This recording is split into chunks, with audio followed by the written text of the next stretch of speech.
बेळगावात आयोजित काँग्रेस मेळाव्यात भाजप महिला कार्यकर्त्यांनी घुसून गो बॅक सिद्धरामय्या अशा जोरदार घोषणा दिल्या।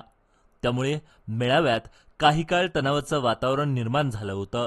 या घटनेनंतर कर्नाटकाचे मुख्यमंत्री सिद्धरामय्या यांनी थेट व्यासपीठावर अतिरिक्त पोलीस आयुक्त नारायण बर्वनी यांच्यावर हात उगारून तीव्र रोष व्यक्त केला।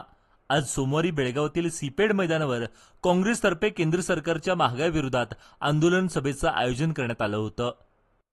यावेळी मुख्यमंत्री सिद्धरामय्या भाषण देत असताना भाजप कार्यकर्त्यांनी काळे झेंडे दाखवून निषेध व्यक्त केला। या अचानक झालेल्या आंदोलनामुळे सिद्धरामय्या यांना काही क्षणासाठी थांबावं लागलं आणि तात्काळ सुरक्षेबाबत चिंता व्यक्त करत व्यासपीठावर एसपी कोण आहे अशी विचारणा केली।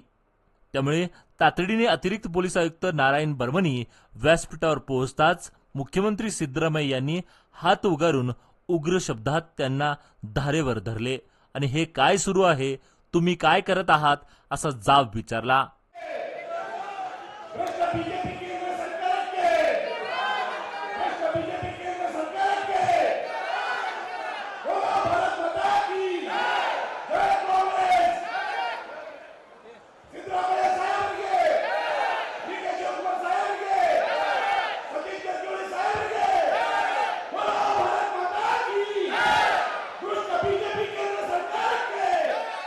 या प्रसंगी मंत्री एम बी पाटील यांनी पुढे येऊन मुख्यमंत्र्यांना शांत करण्याचा प्रयत्न केला।